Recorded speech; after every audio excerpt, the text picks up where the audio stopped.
poverty is a real reality here in New Haven, with rates that range anywhere from 25 to 30%, and that point to other, I think, social issues and problems here in New Haven regarding health, regarding lack of good jobs, regarding homelessness and inability to find affordable and decent housing.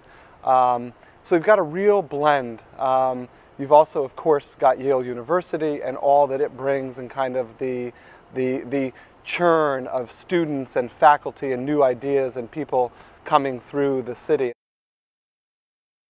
It's an experience. You're near to a lot of the cultural activities in Bridgeport, and it gives an opportunity to learn from different people.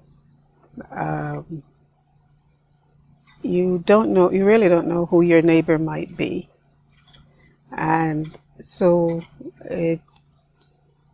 you learn from each other. I mean, on a college campus and at Trinity, as most colleges, it's a place where there's a lot of change. So people start out very mature. I mean, you have first-year students coming in who, you know, they come here and the first week they party, they get sent to the hospital, they do really stupid things. And for some people that continues throughout 4 years of college. Some people never grow out of that immaturity. And but for other people, they grow and they change, and by the end of 4 years, there's a big difference between who they were and who they are now. And so it's a place, it's a culture that is always changing, by nature of the fact that we all switch every 4 years, and by nature that we're all going through this period of growth. Hartford is very quiet, very farm, very horse.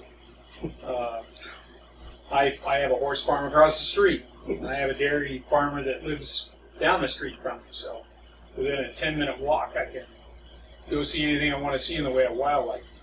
I had a mountain lion wander through my backyard. I've had deer. I got turkey on an everyday basis. It's country. I can go out in my backyard, and I can look up in the sky, and I can see stars very clearly, and I don't hear anything.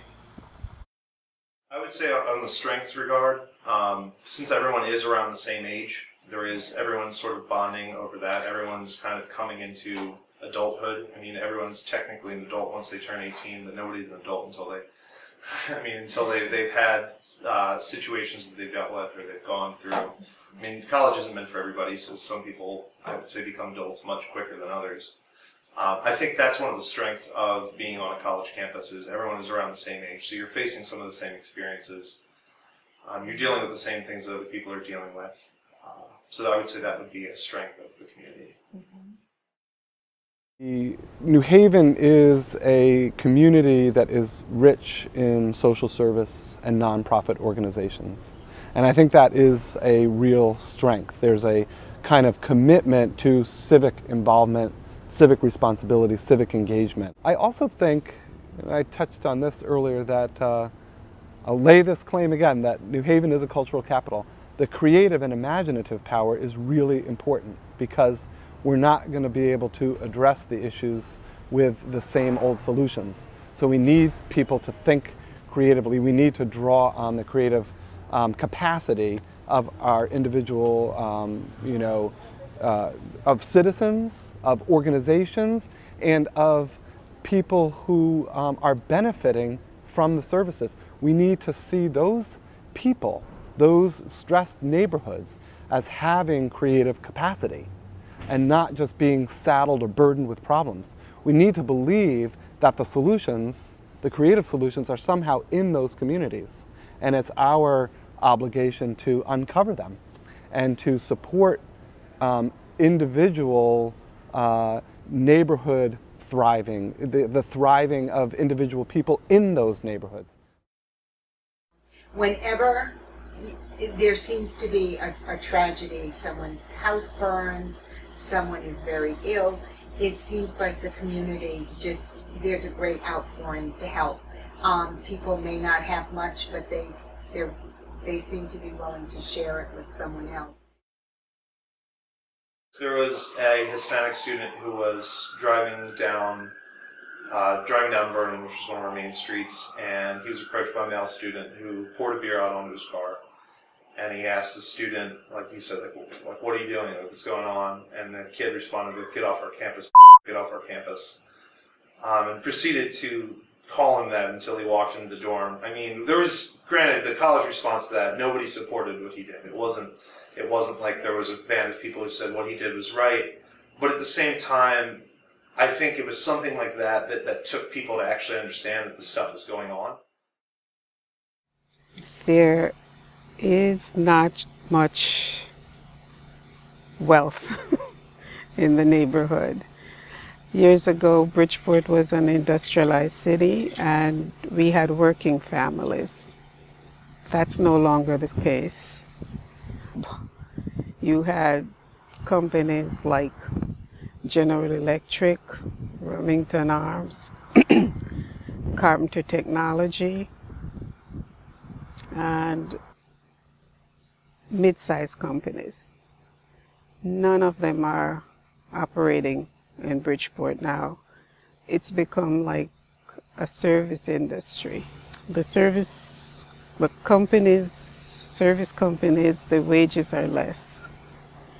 So it's a constant struggle for the people who live, especially around St. John's.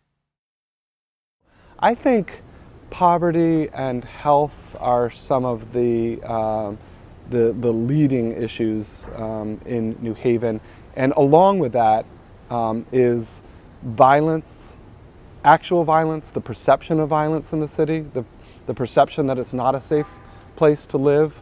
I think that's really crucial. Many folks are looking at violence actually as a dimension of poor health. That if you live in unsafe neighborhoods, or you have the perception that you're in an unsafe neighborhood, it contributes to a downward spiral in terms of your overall health. Northeast Connecticut is a rural area with urban problems.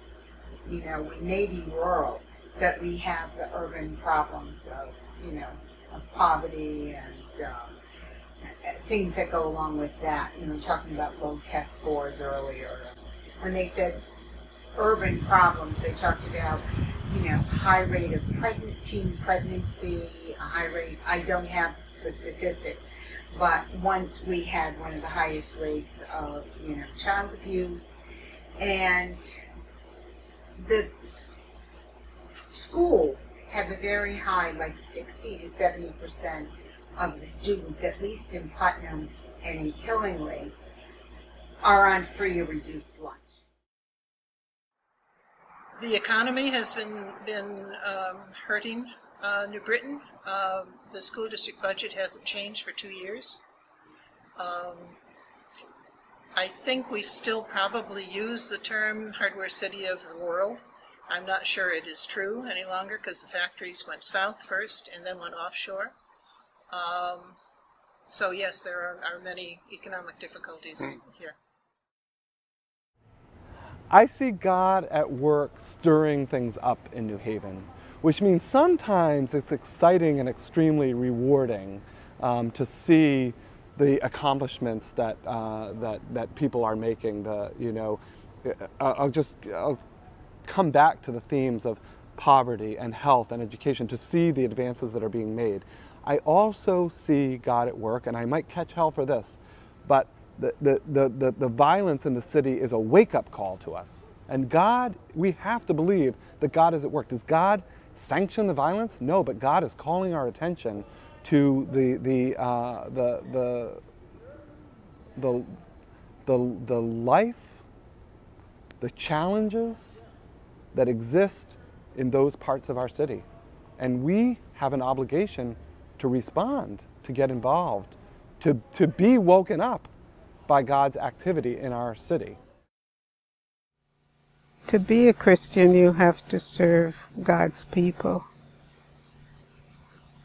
And as long as we at St. John's continue to serve God's people, then we are living our Christian life. our lives as Christians. And when you have someone come to you and say thank you, it gives you such a special feeling.